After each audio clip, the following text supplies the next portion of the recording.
Hello, it's Morgan here. So, in the last video, I introduced you to my Isle of Wight inspired Pokemon region, the Wisle Region, the starters, Kittle, Calawn and Seaglet, as well as the inspirations and thoughts behind their designs. This video is going to continue on from that, showcasing the final evolved forms of these starters. Now, they will have middle stages.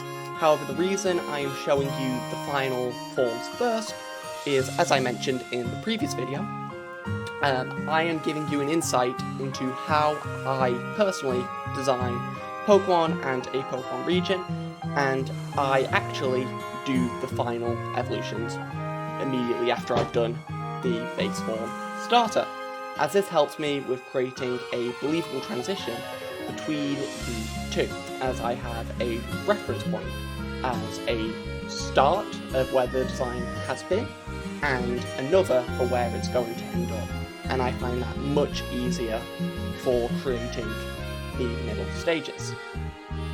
I've only started doing this quite recently, as before starting on the Torgan region, I actually was just designing a starter Pokemon for fun, and I was trying to do the middle stage. But the design I ended up doing just felt too finished, too complete, and I was really struggling to try and evolve it. And then I thought, if I'm struggling to make this one go further, why don't I make an in-between between these two? And that worked, and I believed it worked rather well, and I've done it that way ever since.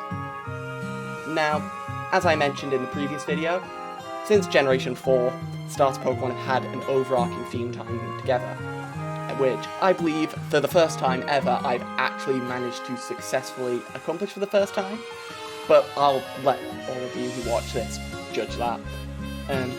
This is why I'm actually going to start by showing you Kittle's evolution first, as although it was the second starter Pokemon I designed for this region, is actually where the idea for this theme connecting the starters came from.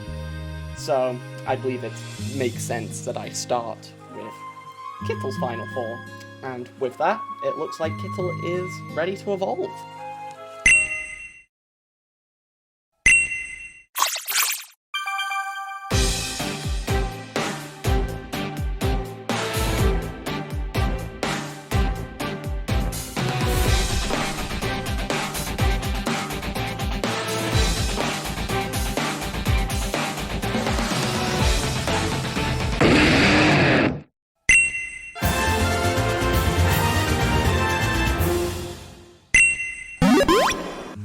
Congratulations, looks like your Kittle evolved into Squirrela, the rebellious Pokemon. Squirrela are able to rapidly sprout acorns along their bandoliers. These are filled with highly volatile chemicals, which generate large blasts when acorns are lit. Squirrela live in small groups, bands, and occupy wide territories, which they will defend tirelessly. Encounters between rival bands are explosive. As you may have noticed on the Pokédex page, Squirrela is a fire grass type, and this is the theme that connects the starters. They all gain the type super effective against their weakness, which, to summarise, this theme would be called inversion or neutrality. This idea came to me whilst I was drawing Kittle, as I was thinking, because it was based on a red squirrel, it will of course learn moves such as Bullet Seed and Seed Bomb, which I thought was unfair. They would have such a huge advantage against the other two starters. This is where I thought, okay, what if I give Seaglet a type to remove Grass's weakness, so flying? But then Calawn will be weaker, similar to how Empoleon struggles against both Infernape and Torterra. Then I decided, what if I just make them all neutral? But how could I accomplish that? And then I realised, if I just give them all the other typing of each other, that would make them neutral. So, fire gets grass, water gets fire, grass gets water. And I was already incorporating grass elements into Kittle, with the fact that it was having nuts stored in its cheek, and then firing them out for explosive fire attacks. And then I've came up with an idea for Seaglet's evolution, which you will see later, and that settled that this was going to be the theme I would go for. But now we'll get into Squirrela's design. So its name is a combination of squirrel and gorilla, as in gorilla fighters. And this idea came about as when I'm walking through the woods in autumn and leaves are falling, but you've also got conkers and other sorts of nut-like things falling out of the tree, and sometimes they land on your head or on your shoulders or whatever. And I always imagine it as it's some squirrel playing a practical joke and finding it absolutely hilarious. And so I decided, rather than having Kittle having to store the nuts at its cheeks for later use, what if it could just sprout these nuts on its body at any given moment and pull them off like grenades to toss them? And this gave me the idea that they would be like strapped like vines over its shoulders, like bandoliers, which people used to store various types of weapons. I also decided to give it fire over its mouth to hide its face, almost like a mask or a balaclava, to give it a stealthy feel, as guerrilla tactics are usually associated with these quick, surprise attacks doing large amounts of damage quickly. And this is reflected in Squirrela's stats.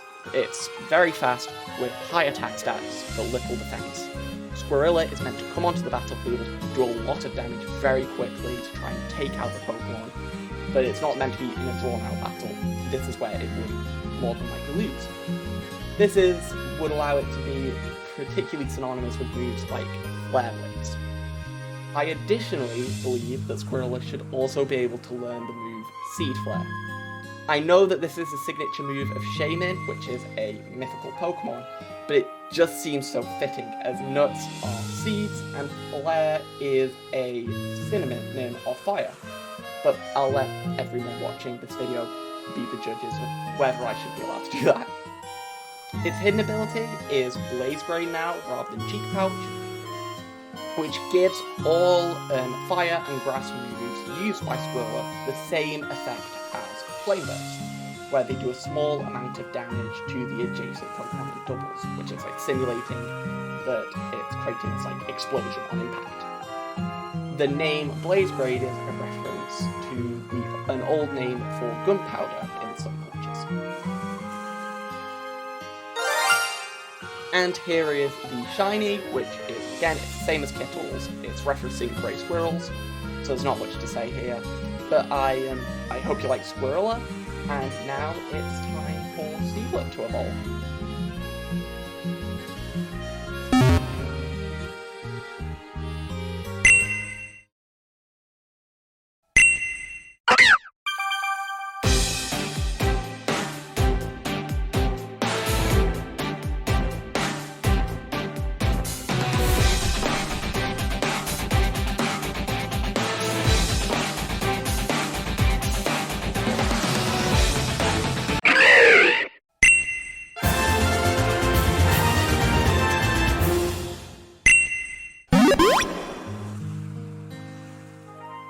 Congratulations, your Seaglet evolved into Marascurn, the pirate Pokemon.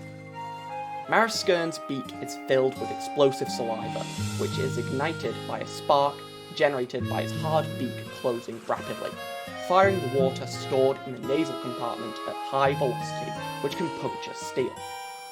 Marascurn's left talon has become elongated, which it wields like a master swordsman. As soon as I designed Seaglet, I knew that they were going to evolve into a pirate captain. However, I came up with this idea to turn its beak into a flintlock pistol, which pirates carried around, and that it would be able to blast water at high temperature and high pressure at foes. And this came about whilst I was trying to figure out how to make the neutrality theme work, and just cemented that this was going to be the overarching theme for the Wisle Region Starters. Its name is a combination of Marauder, Musket, and Ern, which is another name for eagle. I gave Marascurn a beard of feathers, as beards are quite synonymous with pirates. I also made the feathers on its head reference a pirate captain's hat, and gave it an extra long red feather referencing the feathers that are sometimes present in pirate hats in popular culture. I also tried to have it have these long wings that in this position almost reference a trench coat that pirates wear. Its beak has a protrusion coming out the top, referencing the flint locking mechanism in flintlock pistols, and the brown colour for the wood finishing on these pistols, as well as indicating the parts of the beak which are reinforced to help generate those sparks involved in shooting for Marascan. The nostril at the end of the beak is the hole in which the water is fired out of as well. I also decided to give Marascan a peg leg, as this is quite a common trope for pirates, but also it gives it a sword-like structure, referencing this swashbuckling nature of pirates. I picture Marascan stealing something with its talons on its right foot, while swinging its peg leg around and shooting from its beak. This is why it still has a decent attack stat, despite excelling a special attack, so it can make use of moves such as Slash, Axe Cutter, and Sacred Sword.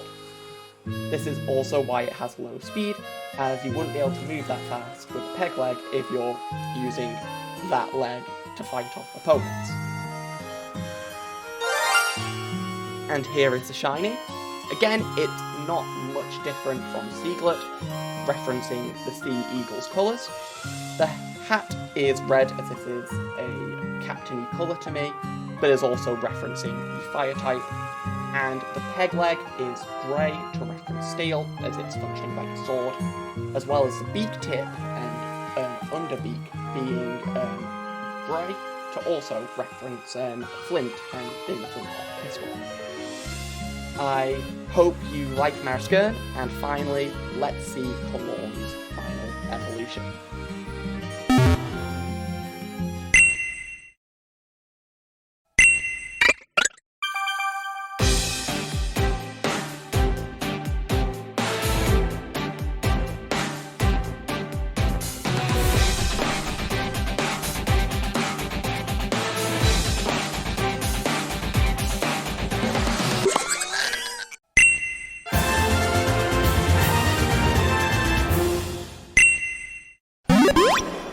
Congratulations, your Calawn evolved into Kalia, the Kelpie Pokemon. Kalia has fully adapted for an aquatic lifestyle, only coming onto land to let rest. Kalia's hind limbs are vestigial, and only uses its forelimbs to move during its short times on land. It uses its long body and tail to move through the water with ease. Kalia uses its large tusks to feed on kelp growing on the floor of lakes and rivers. So you can probably see why I was struggling to come up with a suitable inspiration for Calawn, as I already had the idea that they would all gain each other's types in their final evolution. So I needed the grass type starter to be able to gain the water type later on. So you can understand why Calawn is specifically based on the Chinese water deer. However, even though theoretically this inspiration should lend itself towards a water type design, I still struggled with how to transition such an animal to a fully aquatic lifestyle. So I started to research the evolution of whales, which originally started on land and returned to the oceans. Over their evolution, their hind limbs became less functional as they were spending more time in the ocean. In fact, they use their whole body and tail in swimming, not even their forelimbs. Hence why Kalia's hind limbs are so small to reference this. I also decided that I would exaggerate the tusks of the Chinese water deer to make it look more like a walrus's tusks, now that it's fully aquatic.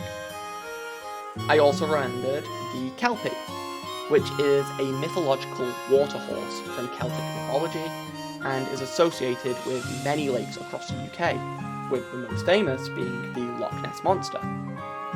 Hence why Kalia has this very long body and tail, not only referencing how whales and dolphins swim, but as a reference to the more plesiosaur modern interpretation of the Loch Ness Monster.